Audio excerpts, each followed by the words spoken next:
Energia escalar do genial Nikola Tesla pode ser aplicada na área da saúde?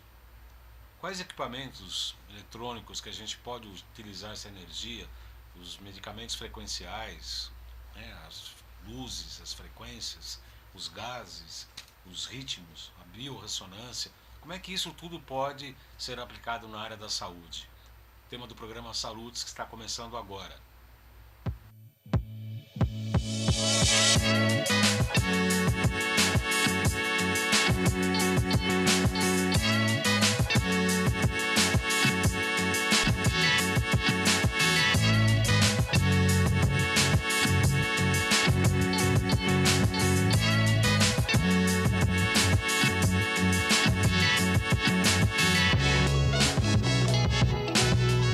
Muito boa noite, o programa Saludes é transmitido todas as sextas-feiras às 18 horas pela Com Brasil Canal 20, Oi TV Canal 28, Sky Canal 28, Claro, Via Embratel Canal 3, Vivo Fibra Canal 239. Todos os programas Saludes ficam depois disponíveis na íntegra e em compactos com os principais momentos em dois canais do YouTube, João Carlos Baldan e Além de Agulhas.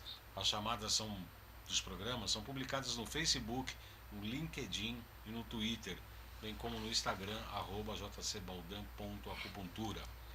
Nosso programa Saludes tem o patrocínio da Nova Ciência, líder em equipamentos de medicina integrativa, e construtora ECA, há 42 anos levando qualidade de vida à população. Na abertura do programa falamos sobre Nikola Tesla e a energia escalar e como é que ela pode ser aplicada à área da saúde. Para falar sobre esse assunto, eu tenho o prazer de receber hoje aqui o Rafael Durante. Ele é engenheiro elétrico, biomédico, técnico em eletrônica, com atuação em patologias e análises clínicas, além de desenvolver tecnologias e equipamentos para laboratórios. Em seu currículo tem atuações em radiofrequência, RF, VHF, UHF e microondas. Também desenvolve projetos voltados à saúde, à área óptica, iluminadores de fibra e microscopia. Muito boa noite, Rafael Durante. É um prazer recebê-lo. Seja muito bem-vindo aos Saludes. Muito obrigado pelo convite, né, Dr. Baldan. É uma honra para nós podermos participar e também trazer para o seu público, né, para o nosso público em comum, esses experimentos, né, esses experimentos que foram desenvolvidos, né, por um engenheiro elétrico alemão também, com o intuito, né, de entender, né, certas equações, e ele reviveu, né, toda essa história já por 20 anos, um pouco mais, né, e ele construiu então equipamentos, né, para experiências em laboratório que provam e mostram, né, o que seria de fato a onda escalar, né, com o objetivo primeiro de resolver algumas equações de Maxwell. Mas depois... O que é energia escalar? Aí, veja bem, para não entrar muito dentro de uma teoria complexa, porque envolve hoje não só a física newtoniana, mas também a questão da física quântica, né, existem várias maneiras de você entender, né, o que seria, por exemplo, um campo escalar ou a energia escalar, né. Então, por exemplo, se você falar em campo, energia escalar, né, você pode dizer que você pode medir, por exemplo, a temperatura de gradientes de uma piscina, por exemplo, com várias tomadas de vetores, né? Então isso é uma tomada de medidas escalares. Então você vai ter um produto de resultado dentro desse conceito. O que o Mayo observou como campo escalar e ondas escalares, né, é em função daquilo que ficou um pouco escondido nas equações do Maxwell. Então ele mostra nesse experimento, né, que é possível se produzir essas ondas, né, esses campos aí, em função de entender melhor os postulados do próprio Tesla, né, que foi o primeiro que abordou essa questão da utilização, né, Aqui nós temos um equipamento aqui que é um gerador e aqui é uma antena, é isso? Aqui é um gerador de ondas eletromagnéticas, tá certo? Sintonizado. Sim. Isso é um gerador de ondas eletromagnéticas e efeito Tesla, ou seja, é uma bobina de Tesla que a gente chama uma bobina de Tesla pancake, ou seja, ela é como se fosse uma uma panqueca mesmo. Ela não é uma bobina, vamos dizer, enrolada num tubo. Ela é estendida na parte, vamos dizer, horizontal. O outro sistema, se você puder tirar nós temos ali o que? O mesmo circuito sintonizado, ou seja, é um circuito sintonizado. O que quer dizer isso? Que toda a energia eletromagnética produzida aqui é captada pelo circuito ressonante sintonizado. E aqui é uma gaiola de Faraday? Aí é a gaiola de Faraday. O que é a gaiola de Faraday? É uma gaiola, por exemplo, uma blindagem, né, que evidentemente se usa em laboratório e também em algumas questões científicas de medição para impedir a entrada ou o escape de radiofrequência. Por exemplo, o seu estúdio aqui tem uma gaiola de Faraday. Ou seja, toda a radiofrequência produzida fora não entra aqui, não interfere aqui. Cadê a lâmpada que tá? Quando a gente coloca, eu acho que está ali em cima, quando a gente coloca tampamos com essa lata, vamos dizer, nós estamos impedindo que a energia eletromagnética induza, né, vai induzir naquele campo. Né? Não teria condições de entrar ali, ou de ser, vamos dizer, captada por aquele elemento ressonante. Isso prova o quê? Que o LED indica ali o quê? Que está tendo uma corrente elétrica ali produzida. Tem o telespectador talvez não esteja vendo que tem uma lâmpadazinha vermelha aqui que está sendo induzida. Agora, esta lâmpada aqui é uma lâmpada de... É uma lâmpada fluorescente, de eletrônica, né? Eletrônica. Agora, aqui dentro nós temos um gás comum, né? Como se pudesse ser uma lâmpada fluorescente comum qualquer. O princípio disso é o seguinte: toda a bobina de Tesla, ela induz, né, nesse equipamento, nessa lâmpada, vamos dizer, e excita o gás que está aqui dentro. Então a gente vê aqui, ó, estamos vendo que existe uma carga eletromagnética muito grande produzida. A lâmpada acende sozinha, sem qualquer contato, por indução, sem qualquer contato. E excita o gás. Esse fio verde que está ligando essas duas antenas, simplesmente... Peraí. O fio verde, ele simplesmente está sugerindo que é como se fosse um fio terra. Isso. Como aqui não tem como colocar o fio terra, tem esse fio verde branco. É um fio unifilar, né? Unifilar, que é para estabelecer como se fosse o fio terra. O princípio de Tesla é o seguinte: é a bobina de Tesla, como todo mundo conhece, os velhos experimentos do Tesla. É uma esfera que tem em cima da torre, todo mundo conhece esse experimento, só que a parte de baixo da torre, do gerador, é aterrado, porque ele usava a terra, ou ground, que não é terra, é negativo, e essas esferas usando o éter, ou a atmosfera, a parte da atmosfera ionizável, para transmitir a corrente elétrica. Isso seria possível iluminar uma cidade sem fio? Esse era o projeto do Tesla, esse é o projeto maior dele. Só que quando ele projetava isso, ele, vamos dizer, nos conceitos dele como físico experimental, além de ser um físico teórico também, qual era a intenção dele? A intenção dele era produzir energia elétrica de forma livre, free, sem nenhum impedimento de cabo, de transformadores, de coisa nenhuma, né? Que é o que acontece hoje, né?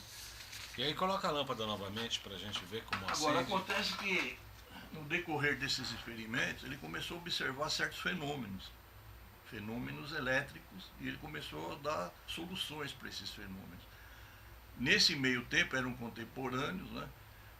Alguns outros estudantes físicos e professores da época também se interessaram, apesar de o mundo ser muito diferente do nosso, né, que seria, a comunicação deles era muito mais difícil, mas eles conseguiram compartilhar, né, essas informações.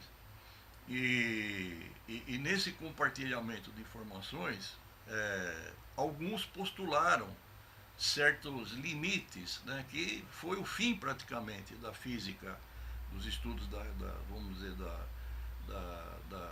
da física contemporânea, né, a física newtoniana, para o começo da física quântica. Como é que você começou, como um engenheiro, como um eletricista, começou a desenvolver as suas pesquisas na área da saúde, utilizando esses tipos de equipamento para a área da saúde? O princípio, por exemplo, a minha motivação, né, sempre foi a biologia. Sempre estudar biologia por diletantismo, né? E junto com as outras áreas da minha formação. Por que a biologia? Porque eu sempre tive interesse em saber, por por exemplo, as 3 perguntas cabais, né? De onde eu vim, o que eu estou fazendo aqui, para onde eu vou. Né? E por influência também de família, né? Dos meus pais e tal. E isso me levou a praticamente pesquisar essas coisas mais sutis, principalmente os inventores, né? Principalmente os inventores. Então, o Nikola Tesla, né? Estudei muito, procurei muito na Rússia ultimamente, né? Nos últimos anos da minha existência, aí, mais ou menos 20, 25 anos, onde eu encontrei um oceano de informações, né? Então nós temos coisas muito importantes, né? Geradores de torção, o próprio Garayev, né, com os sistemas de transmissão de informação por DNA. Então tem muita coisa, e isso sempre foi minha motivação. Como é que esse equipamento, Durante, pode utilizar? A gente tem um contrato, eu quero testar essas antenas aqui no meu consultório, porque eu trabalho com biorressonância e com remédios frequenciais, que são estabelecidos pelo Potentizer em vidrinhos ou em qualquer outro tipo de veículo. Eu quero testar, quer dizer, colocar um paciente que tem uma determinada necessidade de uma medicação, colocar ele entre as antenas segurando a medicação. Você acredita que isso possa dar bom resultado? Eu inclusive esse experimento não é meu, já estou bem claro, isso é um experimento de um outro cientista, né, bastante conceituado lá na Europa, né? Eu por curiosidade, eu conheci esse experimento e do meu jeito eu tentei e fiz a reprodução para mim conseguir entender também os fenômenos que eles abordavam lá, né? E o Dr. Meio, ele tem uma peculiaridade muito interessante, né? O que aconteceu é que ele teve muitos médicos, principalmente da Alemanha, da Espanha, né, que se interessaram por esses estudos, né? Até porque a Alemanha também é o berço de conhecimentos assim, bastante até da ordem, até diria até metafísica, né? De equipamentos, de tecnologia de ressonância, de biorressonância, eles são muito atentos a isso, né? E esses médicos, eles fizeram vários experimentos juntos com a tecnologia do Dr. Meyer. E quais são esses experimentos? Tem vários, eu vou te inclusive oferecer um trabalho que eu tenho já arquivado, né, que explica muito bem como que esse sistema trabalha em função das experiências de tratar o DNA. Né? É uma coisa fabulosa. Né? Então essas experiências eles começaram a fazer com sementes, germinar sementes, fazer experiências com células em placa de Petri para ver o desenvolvimento celular em neoplasias, várias abordagens clínicas, né, para entender e compreender esses fenômenos. Né. Então seria aqui o tempo muito curto, mas o principal dessas experiências foi que acabou entendendo-se que o DNA humano ele tem dentro da sua constituição, dos seus nucleotídeos, das suas pontes de hidrogênio, né, que é o ACTG, aquela coisa que nós conhecemos como gene, né, toda aquela estrutura que compõe aquilo que vai se formar numa informação celular, é constituído do que aquilo? Também de informações elétrica-magnéticas.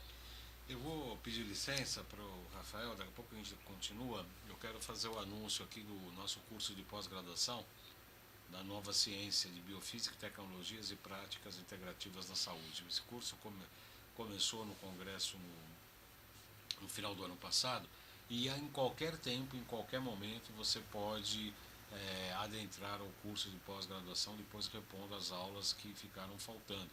Esse curso é reconhecido pelo MEC e os módulos agora em maio, metais tóxicos e efeitos deletérios, em junho, parasitoses e patogenia, em julho, anamnese e interpretação de exames, bioenergética dos alimentos em agosto, e aí sucessivamente até o módulo 18, que vai se encerrar no próximo final de 2024, em novembro de 2024.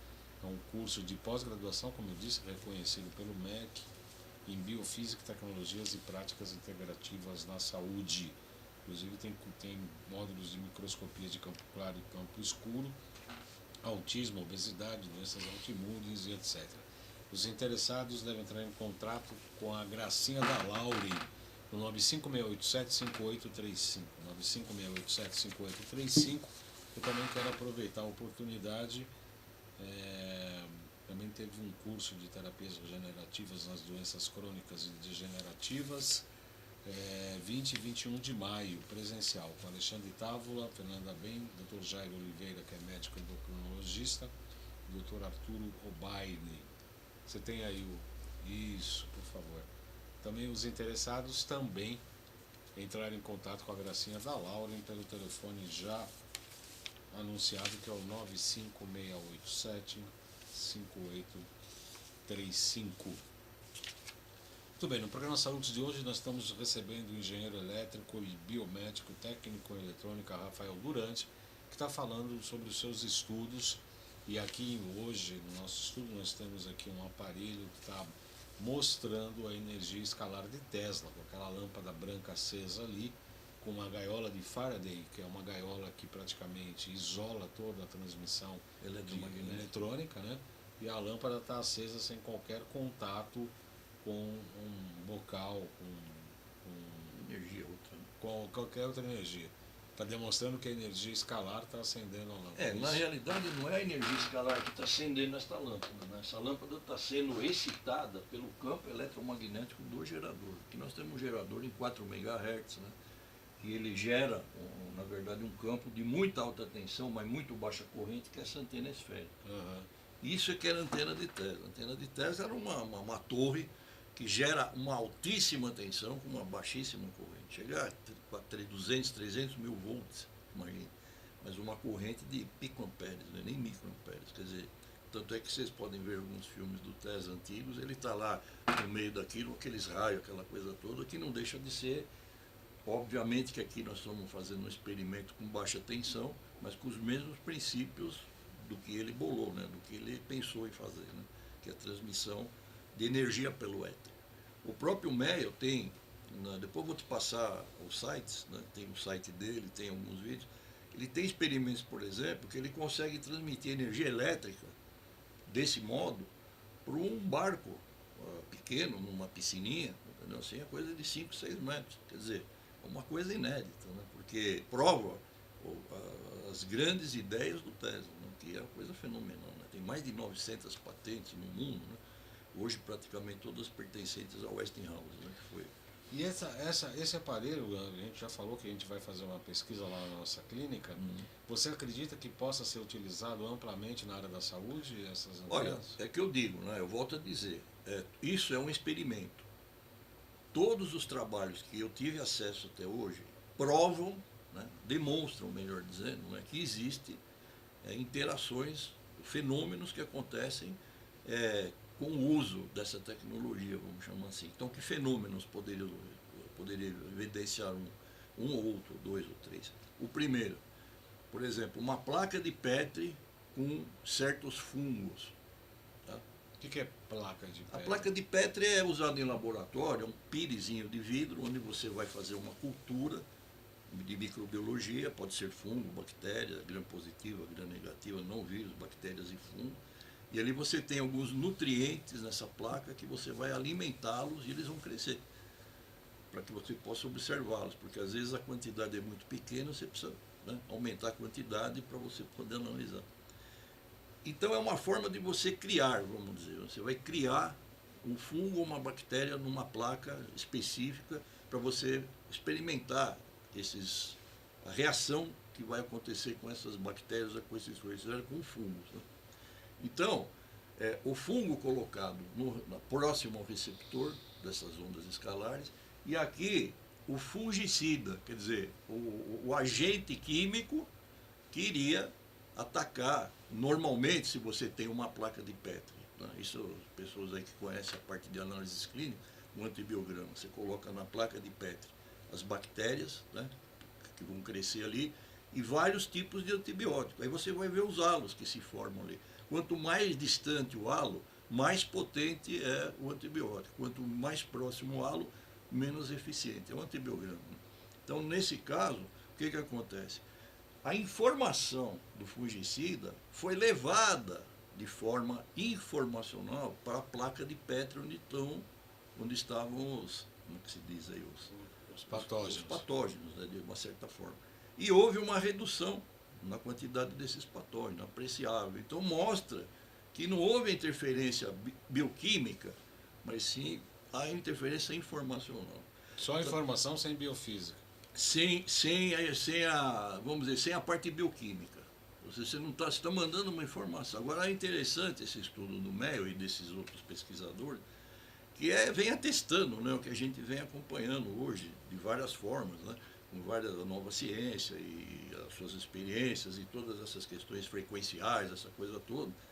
Porque se você observar, né, há pouco tempo, eu acho que fui um dos que colocou esse vídeo na internet, assim, não de primeira mão, mas insisti muito, do próprio Luc Montagnier com a experiência da água. Você já deve ter visto esse vídeo. Eu que fui o primeiro que colocou, não, porque eu achei muito interessante, porque esse vídeo prova o que é informação. Né? Se você lembrar do conteúdo do vídeo, é muito simples. Se você pegar o Samuel Hahnemann, com a questão da homeopatia, a homeopatia não deixa de ser informação, não.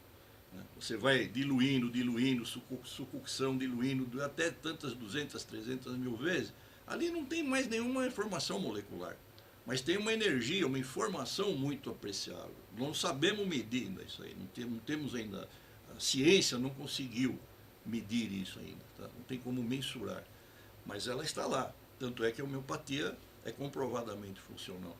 E o Luc Montagnier pegou essa experiência de um outro colega dele, né, que eu não me recordo o nome agora, que foi o camarada que fez a grande experiência da memória da água. Foi famosa essa experiência, só que ele teve um grande problema lá com a Nature, né, não concordaram com muita coisa lá e tal, e acabaram defamando ele, para variar. E o Luc Montagnier repetiu a experiência. Então o que ele provou? Ele provou o seguinte, que a informação do DNA de uma pessoa com HIV, ele conseguiu detectar a ressonância desse produto, vamos chamar assim, tá certo? Por exemplo, uma amostra, né, uma água destilada ou bidestilada com o DNA que foi tirado da boca ou da bochecha, como se faz o RT-PCR. Misturou ali, você tem a contaminação do DNA naquela água. Fechou, colocou num sistema de ressonadores ali específico, detectou vários tipos de frequência, inclusive de audiofrequência, frequências baixas, frequência aí de 1000, 2000 Hz, 700 Hz, não é alta frequência, não é baixa frequência. Isso pode ser utilizado para tratamento? Sim, aí veja bem, só terminar aqui a experiência do Montagnier, eles pegaram essa informação digitalizada, ou seja, informação sem o composto bioquímico, mandaram para um laboratório na Itália, lá desfizeram, quer dizer, pegaram a ressonância e colocaram de novo na água destilada, colocaram num fotoespectrômetro de ultravioleta, e o que aparece ali? Aparece lá a carga de DNA original. Isso prova cabalmente que a informação ela existe. Eu quero agradecer muito a presença do Rafael Durante, que é engenheiro elétrico, biomédico, técnico em eletrônica, com atuação em patologias, análises clínicas, com desenvolvimento de tecnologias. Falamos hoje da energia escalar, desse equipamento que ele trouxe gentilmente e que demonstra a energia escalar, as teses de Tesla, tanto o LED vermelho aqui aceso, quanto a lâmpada acendendo ali naquela outra torre. E eu agradeço muito sua presença, viu, Rafael? Muito obrigado, eu que agradeço a atenção, né, e a possibilidade de propagar essa experiência. E no próximo programa nós vamos falar sobre a bobina de Mishin. De Mishin, né? Um experimento também, um desenvolvimento feito na Rússia. Né? Nós vamos falar no próximo programa. O programa Saludes tem o patrocínio da Nova Ciência, líder em equipamentos de medicina integrativa, e da construtora ECA, há 42 anos, levando qualidade de vida à população. Agradeço muito a sua audiência e até a próxima sexta-feira, às 18 horas, aqui na Com Brasil.